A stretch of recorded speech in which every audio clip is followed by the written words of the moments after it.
Tensor অ্যানালিসিসের দ্বিতীয় অধ্যায় আজকে শুরু করব। তো শুরু করার আগে আমাদের যে সূত্রগুলো মনে রাখতে হবে সেগুলো হচ্ছে এটা আমাদের মনে রাখতে হবে DS square equal two G11 D1 square, তোমরা দেখতেই পাচ্ছ। আর একটা হচ্ছে এটা এর সংক্ষিপ্ত রূপ, অর্থাৎ DS square equal to GIJ DXI DXJ। এটা আমাদেরকে এটা একটি দ্বিমানীয় ম্যাট্রিক্স হিসেবে পরিচিত। তো আমাদের এই দুটো জিনিস ভালো করে মনে রাখতে হবে।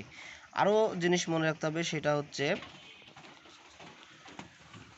আয়তাকার কার্তেশীয় স্থানাঙ্কে, বেলনাকার স্থানাঙ্কে, গোলীয় স্থানাঙ্কে ইউক্লিডীয় ম্যাট্রিক রূপ। তো আমাদেরকে এগুলো মুখস্থ রাখতে হবে। এটা হচ্ছে আয়তাকার কার্তেশীয় স্থানাঙ্কে, এটা বেলনাকার স্থানাঙ্কে, আর এটা হচ্ছে গোলীয় স্থানাঙ্কে। এদের একে অপরের সাথে তুলনা করে যে মানগুলো পাওয়া যায় সেগুলো আমরা মুখস্থ রাখবো। সেইটা হচ্ছে এই যে x1 x2 x3 equal to xy z যদি ধরি তাহলে এইগুলোর মান হচ্ছে এটা হয়। এটা মুখস্থ রাখলেও পারো, এটা সহজ জিনিস। সব ক্ষেত্রে এক, যেগুলো যে 1 1 2 2 3 3 সেগুলোর মান 1 হয়, আর বাকিগুলো 0। আর এক্ষেত্রে যেহেতু এই সহগ সমাধান, মূলত এগুলা G11 এর মান 1, G22 এর মান হচ্ছে p স্কোয়ার, আর G33 এর মান হচ্ছে 1, আর বাকিগুলোর মান 0। আর গোলীয় স্থানাঙ্কের মানও মনে রাখতে পারো, এই যে প্রথম মিলগুলো হচ্ছে 1 আর স্কোয়ার, এইটা হবে, এবং বাকিগুলোর মান 0। আচ্ছা, তো এইগুলো হচ্ছে আমাদের মুখস্থ রাখতে হবে, তোমরা একটু ভালো করে খেয়াল করবে। তো আমরা এখন অনুশীলনের অঙ্কে চলে যাই, ঠিক আছে? তো দেখা যাক কত নাম্বার অঙ্ক আছে সামনে। তো আমাদের সামনে আসছে উদাহরণ 4। সহযোগী টেন্সর AIJK এবং APQR এর মধ্যে সম্পর্ক স্থাপন করো এদের মধ্যে। তো যেহেতু AIJK সহযোগী টেন্সর, সুতরাং আমরা পাই AIJK equal to GIP into AJKP, অর্থাৎ এটা হচ্ছে ভাগের বন্টন বিধি করছে এরা, যে এই পির সাথে এই পি যদি আমরা কেটে দিই তাহলে কিন্তু AIJKই থাকে। তো অনুরূপভাবে আবার এইখান থেকে জে কে বের করার জন্য আবার GJQ নেওয়া হয়েছে, আর কিউটা এখানে নিচে দেওয়া হয়েছে যাতে ভাগের বন্টনটা ঠিক থাকে। তারপরে অনুরূপভাবে আবার কে বের করার জন্য KR নেওয়া হয়েছে, এখানেও আর দেওয়া হয়েছে। তাহলে AIJK ইকুয়াল টু এইটা পাচ্ছি। এইভাবে অনুরূপভাবে এখান থেকে কে বের করা হয়েছে এবং পরবর্তী লাইনে কেও বের করা হয়েছে, আর AIJK এটা কন্ট্রাভেরিয়েন্ট হয়ে গেল। অর্থাৎ দুটি সহযোগী টেন্সর কোভ্যারিয়েন্ট আর কন্ট্রাভেরিয়েন্টের মধ্যে সম্পর্ক হলো এই দুইটি। আচ্ছা, তার পরবর্তী অঙ্ক আমরা দেখি কি আছে। পরবর্তী অঙ্ক হচ্ছে উদাহরণ 6। দেখাও যে এ বি ভেক্টর দ্বয় পরস্পর লম্ব হওয়ার প্রয়োজনীয় ও যথেষ্ট শর্ত হচ্ছে GIJ AI BI equal to 0। আচ্ছা, তো আমাদের এখান থেকে একটা মুখস্থ জিনিস রাখতে হবে যে cos থিটা ইকুয়াল টু এইটা। তো এ বি ভেক্টর দ্বয়ের মধ্যবর্তী কোণ যদি থিটা হয় তাহলে আমরা জানি যে cos theta equal to GIJ AI BJ ভাগ root over GIJ AI AJ root over GIJ BI BJ। এটা আমাদের মুখস্থ রাখতে হবে, এটা একটা সূত্র। তো এখন এ আর বি এর ভেক্টর দ্বয়ের যদি পরস্পর লম্ব হয় তাহলে অবশ্যই থিটা 90 ডিগ্রি, অর্থাৎ π/2, অর্থাৎ cos থিটার বদলে π/2, আর বাকিটুকু বসালাম। তো আমরা জানি যে cos π/2 অর্থাৎ cos 90 ডিগ্রির মান হচ্ছে 0। তাহলে উপরের অংশের মানও 0 হবে। তাহলে সেটা আমাদের কিন্তু দেখানো হয়ে গেল। এখন আমরা বিপরীতভাবে কাজ করব, যে এইটা ইকুয়াল টু 0 ধরে নিলাম। তাহলে কি দাঁড়ালো, যে এইটা যদি 0 হয় তাহলে cos থিটার মান 0, আর cos থিটা তাহলে 90 ডিগ্রি। অতএব দেখা যাচ্ছে, সুতরাং এ আর বি ভেক্টর দ্বয় পরস্পর লম্ব হওয়ার প্রয়োজনীয় যথেষ্ট শর্তই হচ্ছে এটা, প্রমাণিত। খুবই সহজ অঙ্ক, ছোট অঙ্ক, এটা সাধারণত আমাদের 4 মার্কের প্রশ্নে থাকবে। আচ্ছা, তারপর হচ্ছে উদাহরণ 7। এটা কিন্তু একটু বড় অঙ্ক, কিন্তু সহজ আছে, আমাদের একটু মনে রাখতে হবে নিয়মগুলা। তো প্রশ্ন হচ্ছে, যদি ইউক্লিডীয় ত্রিমাত্রিক জগতে জি ইকুয়াল টু GIJ এই নির্ণায়কে GIJ এর সহগ যদি এই জি বড় হাতের GIJ যদি হয় তবে দেখাও যে এটা ইকুয়াল টু এটা।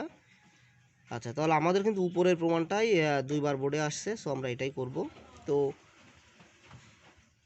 প্রথমে দেখো যে জি ইকুয়াল টু এইটা, এটা আসলে ত্রিমাত্রিক বলেছে প্রশ্ন, ইউক্লিডের ত্রিমাত্রিক।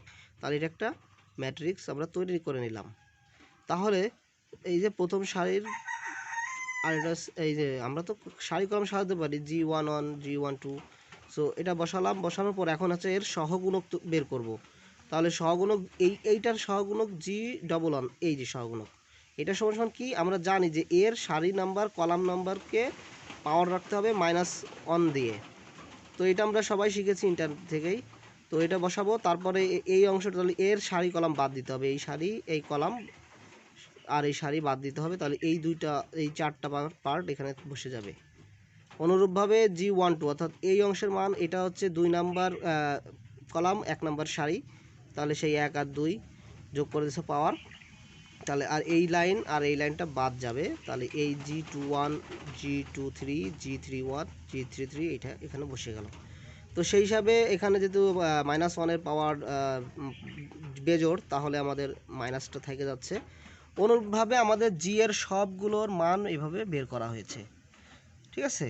তো এরপরে কি হচ্ছে, আমাদেরকে G11 G11 G12 12 13 অর্থাৎ এইগুলো আমাদেরকে বের করতে হবে। এগুলা বের করে আমরা কি পাই সেগুলো আমাদের দেখতে হবে। তো এখানে একটা বিষয় আমাদের লক্ষ্য করতে হবে যে এখানে কিন্তু 11 কিন্তু এখানে 22 নেই। সো আমাদের এই জিনিসটা মাথায় রাখতে হবে। 11 12 13 আর এই তিনটাকে যখন আমরা যোগ করতেছি তখন আমাদের এই যে এইখানে পাওয়া মান থেকে আমাদের এখানে বসালে এই যে যেটা ফর্মটা হচ্ছে এটা কিন্তু আসলে নির্ণায়কের মান। আমরা কি যদি এটাকে নির্ণায়ক আকারে ভাঙাই তাহলে কিন্তু এই উপরেরটা পাবো। সো এইটা ইকুয়াল টু আমরা এই মানটা বসাতে পারি, আর এই মানটা হচ্ছে জি, কারণ আমরা প্রথমেই জি ইকুয়াল টু ধরে নিয়েছি। সো আমরা পেয়ে গেলাম। তাহলে জি যদি হয় তাহলে দাঁড়ালো কি যে এইগুলা ইকুয়াল টু জি, আর G1J ইকুয়াল টু জি, ঠিক আছে। অর্থাৎ প্রত্যেকটার সারি হচ্ছে 1 আর কলাম হচ্ছে ভিন্ন, এই জন্য জে ধরা হয়েছে। এই যে যোগ কেবলমাত্র জে এর উপর। অনুরূপভাবে G21 আবার 22 এগুলো দিয়ে আমরা করলে এটা হবে। আমাদের এই জিনিসটা একটু মাথায় রাখতে হবে, কারণ আসলে এটা তো ধরা বাঁধা না, মুখস্থ রাখতে হবে। তো এটা করলেও আমাদের অনুরূপভাবে জি হচ্ছে, আর বাকির অংশটুকু যোগ করলেও জি হচ্ছে। তো এইভাবে দেখা যাচ্ছে যে 1 2 3 হতেই আমরা পাচ্ছি GIJ ইকুয়াল টু জি, এটা যোগ কেবলমাত্র জে এর উপর। তো আমাদের সমাধান এখানেই শেষ। পরবর্তী অঙ্ক কি আছে দেখি। পরবর্তী অঙ্কটা আমাদের হচ্ছে মূল্যায়ন করো, এটা 2019 সালে এসে গেছে।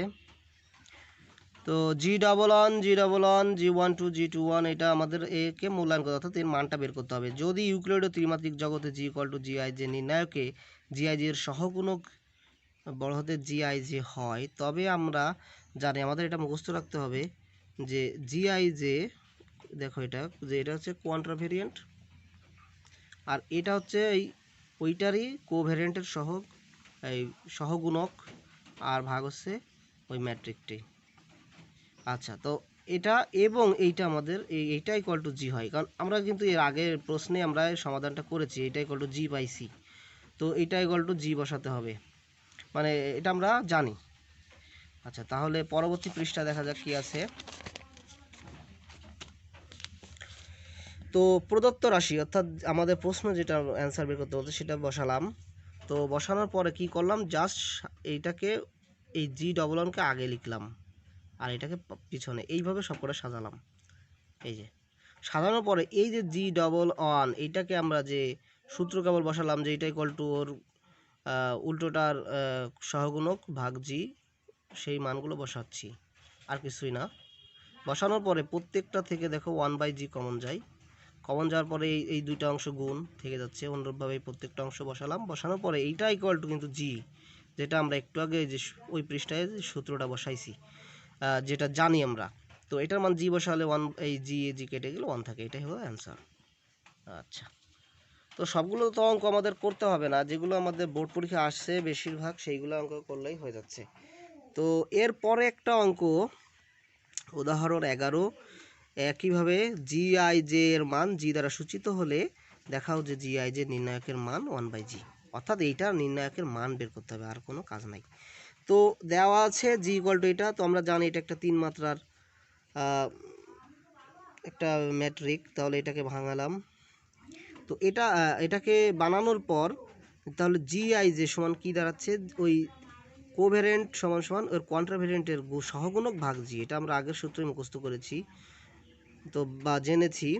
তো এইভাবে আমরা যদি জি ডবল ওয়ান বসাই তাহলে এখানে আই জে এর মান জাস্ট ওই ডবল ওয়ান বসবে, আর কোনো পার্থক্য নাই, 1 2 এইগুলা আর কোনো পার্থক্য নাই। তো এইগুলো বসালে আমরা এগুলো এই পর্যন্ত পাচ্ছি। তারপরে কি দাঁড়াচ্ছে, জি আই জে কে নির্ণায়ক করতেছি, এটাকে হ্যাঁ এটাকে নির্ণায়কে আমরা রূপ দিচ্ছি। তো করলে কি হয়, ওই জি আই জেকে আমরা মানে নির্ণায়কের মানে ঘিরে দিচ্ছি। তো এরপরে কি করছি, এইগুলোর মান বসাচ্ছি। জি উপরের ডবল ওয়ান, কিন্তু দেখছো আমরা যে সূত্রটা শিখেছি, জি নিচের ডবল ওয়ান বাই জি, অর্থাৎ সহগুণক ভাগ জি ও ম্যাট্রিক, সেইভাবে বসালাম। বসানোর পরে প্রত্যেকটা থেকে কিন্তু 1/জি যদি বের করে নিই তাহলে 1/জি কিউব থাকে, আর বাকি যে জি1 জিও এগুলো বসে যাচ্ছে, এইগুলো কিন্তু পরিবর্তন হচ্ছে না। এখন আমাদের একটা জিনিস মুখস্থ রাখতে হবে যে জ্যাকোবির উপপাদ্য হতে আমরা জানি যে এইটা ইকুয়াল টু জি স্কোয়ার, ঠিক আছে। আমাদের এইটুকু জাস্ট একটু মুখস্থ রাখতে হবে, এই বড় হাতের জির জায়গায় ছোটো হাতের জি বসাবো আর তার স্কোয়ার করে দিয়ে বসাই দেবো। এটা কীভাবে হচ্ছে জ্যাকোবির উপপাদ্য পড়লেই বুঝতে পারবা। তো এরপরে আছে কি, এইটা বসালাম, এইখানে বসিয়ে দিচ্ছি, এইটাকে মান হচ্ছে জি স্কোয়ার, তাহলে এই জি স্কোয়ার, তাহলে 1/জি কিউব/জি স্কোয়ার করলে 1/জি থাকে, এটাই হলো অ্যান্সার, মানে প্রমাণিত হয়ে গেল। আচ্ছা, তাহলে পরবর্তী অঙ্ক হচ্ছে আমাদের উদাহরণ 12। এটাও কিন্তু বোর্ডে আসছে অনেকবার। তো দেখাও যে জিআই যে একটি 2 র্যাঙ্কের প্রতিসম কন্ট্রাভেরিয়েন্ট টেন্সর। আচ্ছা, 2 র্যাঙ্কের প্রতিসম কন্ট্রাভেরিয়েন্ট দেখাতে হবে। তাহলে মনে করি G equal to GI J not zero, এই নির্ণায়কে জিআই জে এর সহগুণক জিআই জে আমরা যেগুলো সহগ জানি, তাহলে জিআই জে নিম্নরূপে সংজ্ঞায়িত হবে। এই যে আমরা এটা সূত্র তো আগেই জানি যে জিআই জে সমান সমান এইটা ভাগ এইটা।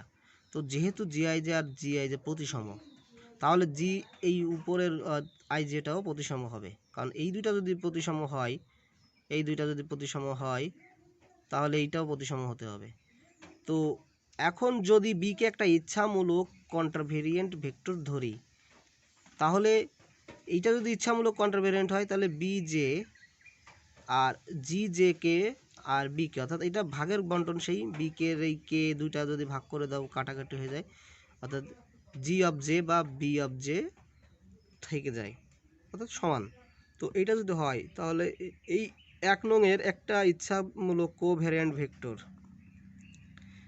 তো এই একের উভয় পক্ষকে যদি জি অফ উপরের আই জে দ্বারা গুণ করি, তখন আমরা কি পাই, এই জাস্ট দুই সাইডে আমরা জি অফ আই জে দ্বারা গুণ করতেছি, করলে আমরা কি পাচ্ছি। তো এখানে দেখো G of I J B J, অর্থাৎ প্রত্যেক ক্ষেত্রে জি অফ আই জে গুণ করা হয়েছে। তো এই যে ডান পক্ষে এই G of I J J কে, তাহলে দেখো এই দুই পক্ষের জে কিন্তু ভাগের বিধি অনুসারে বাদ যায়, থাকে আই আর কে, অর্থাৎ ডেল আই কে, আর এই বি কে অংশটা বসে গেল। আবার অনুরূপভাবে এই বি কে আর এই ডেল এর কে ভাগ বিধি অনুসারে উঠে যায়, থাকে শুধু আই, অর্থাৎ এই পুরোটা অংশটা সমান সমান বি অফ আই। তো যেহেতু 2 নংয়ে বি জে একটা ইচ্ছামূলক কোভ্যারিয়েন্ট তা এবং বি আই একটা ইচ্ছামূলক কন্ট্রাভেরিয়েন্ট, তাহলে ভাগফলের বিধি অনুসারে জি অফ আই জেও একটি 2 মাত্রার কন্ট্রাভেরিয়েন্ট টেন্সর।